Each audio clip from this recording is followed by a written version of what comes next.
অনেক ধন্যবাদ আমাকে কথা বলার সুযোগ করে দেওয়ার জন্য। আমি খুব সংক্ষেপে বলব। ৩ টা প্রশ্ন আপনি করেছেন। প্রথমত জনমত জরিপ বাস্তবতাকে প্রতিফলন করছে কিনা?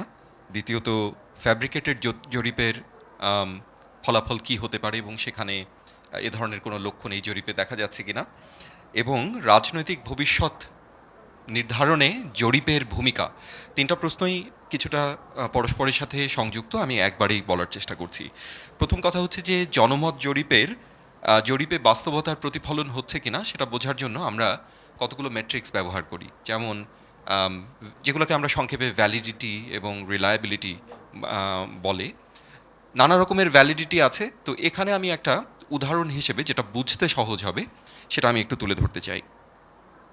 একটা জিনিস ভ্যালিড কিনা সেটা আমাদের বুঝতে হবে, অর্থাৎ আমি যেই জিনিসটা দাবি করছি সেই দাবিটা আসলেই বাস্তবতার সাথে মেলে কিনা এই জিনিসটা বোঝার জন্য নানা রকমের পদ্ধতি আছে।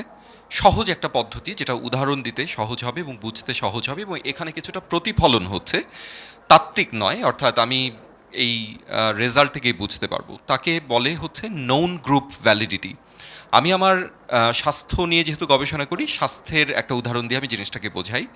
যেমন আমরা অনেকেই জানি যে যখন আমরা পাবলিক এবং প্রাইভেট সেক্টরে স্বাস্থ্যসেবা দেওয়া হয়, আমরা জানি যে আমাদের একটা ধারণা বা নানা লিটারেচার থেকে, নানা গবেষণা থেকে আমরা দেখেছি যে প্রাইভেট সেক্টরের, অর্থাৎ বেসরকারি খাতের চিকিৎসা সেবার মান তুলনামূলকভাবে উন্নত। এ ব্যাপারে কি কারো কোনো দ্বিমত আছে?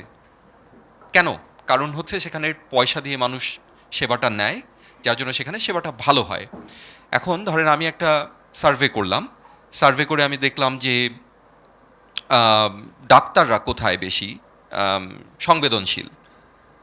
তো আমি সার্ভে করে আমি যদি দেখি যে প্রাইভেট সেক্টরের ডাক্তাররা সংবেদনশীল, তাহলে আমি বলতে পারি যে না, আমার যেই লিটারেচার, আমার যেই ধ্যান ধারণা যেটা আছে তার সাথে, অর্থাৎ নোন গ্রুপ সম্পর্কে আমার যেই ধারণা প্রচলিত আছে, যেই গবেষণাগুলো পূর্বে হয়েছে সেটার সাথে আমার গবেষণার একটা সামঞ্জস্য আমি দেখতে পাচ্ছি। তাহলে আমি বলতে পারবো যে এটা ভ্যালিড। তো আমরা একটু যদি দেখি যে এখানে বিএনপি ৬৬% ভোট পেয়েছে, ভোট পাবে বলে জনগণ দাবি করেছে। এটা কি বাস্তবতার সাথে সামঞ্জস্যপূর্ণ কিনা? আমরা জানি যে দীর্ঘদিন ধরে বাংলাদেশে ১৯৯০-এর পর থেকেই দুটো দল, আওয়ামী লীগ এবং বিএনপি, পালাক্রমে ক্ষমতায় এসেছে, অর্থাৎ তাদের জনপ্রিয়তার ব্যাপারে কোনো রকমের সন্দেহ নেই। এবং গত ১৫ বছর ফ্যাসিস্ট শাসনামলে আমরা দেখেছি এই দলটিকে গণতান্ত্রিক অগ্রযাত্রা এবং গণতান্ত্রিক ধারণাকে এগিয়ে নিয়ে যাওয়ার ক্ষেত্রে সার্বিকভাবে, সর্বতোভাবে এবং এক টানা ১৫ বছর, ১৫ বা ১৭ বছর তারা তাদের সংগ্রামকে জিইয়ে রেখেছে। তাদের সংগ্রামের কারণেই কিন্তু এই দেশটি আসলে এই সলতেটাকে তারা জ্বালিয়ে রেখেছে। হয়তো সাফল্য এসেছে একটা পর্যায়ে গিয়ে, কিন্তু গণতন্ত্রের চেতনাকে জাগ্রত রাখার যেই সংগ্রাম, সেটা বিএনপি চালিয়ে গিয়েছে। সেই প্রেক্ষাপটে বলা যায় যে এর একটা জনপ্রিয়তা আছে, গ্রহণযোগ্যতা আছে। কাজেই ৬৬% মানুষের সমর্থন এখানে খুব একটা আশ্চর্যজনক বলে মনে হয় না, বরং এটাই স্বাভাবিক বলে মনে হয়। আমরা দেখছি যে নারীদের মধ্যে বর্তমানে বেশ কিছু সোশ্যাল মিডিয়ায় কিছু ছবি আমরা দেখতে পাচ্ছি যে নারীরা দল বেঁধে গিয়ে খুব কার্যক্রম করছে জামাতে ইসলামীর। হয়তো সেটার একটা রিফ্লেকশন হচ্ছে যে নারীদের মধ্যে আমরা কিছুটা ভোট পার্সেন্টেজ বেশি দেখতে পেয়েছি, যেহেতু তাদের কার্যক্রম বেশি দেখাচ্ছে। সেটা আমার মনে হয় যে বিএনপির জন্য একটা বার্তা, যে নারীদেরকে যেন আরও বেশি ভোটিংয়ের কার্যক্রমে অংশগ্রহণ করানো যায় সেই ব্যাপারে। অর্থাৎ সমর্থন হয়তো আছে, কিন্তু রাজনীতির মাঠের রাজনীতিতে তাদেরকে আরও কীভাবে সম্পৃক্ত করা যায় সেই ব্যাপারে তাদের জন্য হয়তো একটা বার্তা রয়েছে।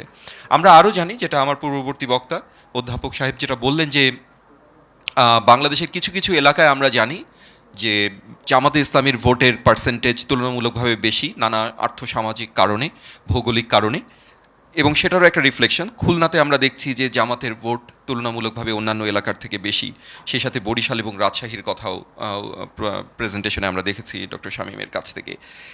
কাজেই এই যে কতগুলো ট্রেন্ড আমরা দেখলাম, এই ট্রেন্ডগুলো কিন্তু আমাদের প্রচলিত ধ্যান ধারণার সাথে সম্পূর্ণভাবে অ্যালাইন করে। কাজেই আমি বলতে পারি যে নোন গ্রুপ ভ্যালিডিটির যেই চেক বক্স, সেটা আমরা টিক দিতে পারি। সেই প্রেক্ষাপট থেকে আমি বলতে পারি যে এই গবেষণাটি ভ্যালিড। কিন্তু সব কিছুই যে ভ্যালিড কিনা এবং এখানে কোনো কিছু ফ্যাব্রিকেটেড কিনা সেই ব্যাপারে প্রশ্ন আসতেই পারে। সেটার জন্য গবেষণার যেই পদ্ধতি বর্ণনা করা হয়েছে, তাদেরকে ট্রেন আপ করা হয়েছে, তাদের সুপারভিশন করার জন্য একটা টিম কাজ করেছে, এগুলো হচ্ছে খুব ভালো পদ্ধতি যার মাধ্যমে আমরা ডেটা যেন ফ্যাব্রিকেটেড না হয় সেগুলোকে আমরা চেক করার একটা প্রয়াস আমরা নিতে পারি, যেটা এখানে ছিল, যার জন্য আমার কাছে মনে হয় না যে এটা ফ্যাব্রিকেটেড হওয়ার কোনো সুযোগ আছে। আর এখানে যদি জিওগ্রাফিক ট্যাগিংয়ের ব্যবস্থা করেছেন কিনা আমি জানি না, যদি করা যায়, যেহেতু আপনারা অনলাইনে ডেটা কালেক্ট করেছেন, এই জিনিসগুলোকে ভবিষ্যতে যদি ইন্টিগ্রেট করেন বা বর্তমানে যদি করে থাকেন, তাহলে এটার বিশ্বাসযোগ্যতাকে, গ্রহণযোগ্যতাকে আরও বাড়িয়ে দেবে। শেষ করছি, রাজনৈতিক ভবিষ্যতে জরিপের ভূমিকা নিয়ে আমরা যারা গবেষণা করি তারা সবসময় এভিডেন্স বেসড ডিসিশন মেকিংয়ের কথা বলি। আমাদের দেশে একটা প্রচলিত ধারণা বলেন বা প্রচলিত চর্চা বলেন, সেটা হচ্ছে যে যত দ্রুত সিদ্ধান্ত নিয়ে ফেলা যায় আমাদের মনে হয় যেন তিনিই করিতকর্মা ব্যক্তি, কিন্তু সেই তার ফলাফল দীর্ঘমেয়াদে কী হবে, তার আনইনটেন্ডেড কনসিকুয়েন্সেস কী হবে, সেগুলো নিয়ে আমাদের চিন্তাভাবনা খুব একটা থাকে না। কিন্তু আমরা যদি দীর্ঘমেয়াদে গবেষণা করি, যেহেতু আমাদের সামনে এখন নির্বাচন আছে, নির্বাচনকে কেন্দ্র করে আমরা যে জরিপ করছি, সেই জরিপের চর্চাটি আমাদের জাতীয় চরিত্র এবং জাতীয় সংস্কৃতিতে যদি স্থান করে নেয়, তাহলে ভবিষ্যতের যে কোনো সিদ্ধান্ত গ্রহণের ক্ষেত্রেও আমরা জরিপ তথা গবেষণার দ্বারস্থ হব। সেটা সামগ্রিকভাবে আমাদের সিদ্ধান্ত গ্রহণের প্রক্রিয়াকে স্বচ্ছ করবে, জবাবদিহিতামূলক করবে এবং আরও ভালো করবে, উত্তম করবে। কাজে সেদিক থেকে বিবেচনা করলে জরিপের এই চর্চাটি আমাদের ভবিষ্যৎ জীবনে, রাজনৈতিক জীবনে এবং রাষ্ট্র পরিচালনার ক্ষেত্রে একটা ইতিবাচক ভূমিকা রাখবে বলে আমার বিশ্বাস। ধন্যবাদ।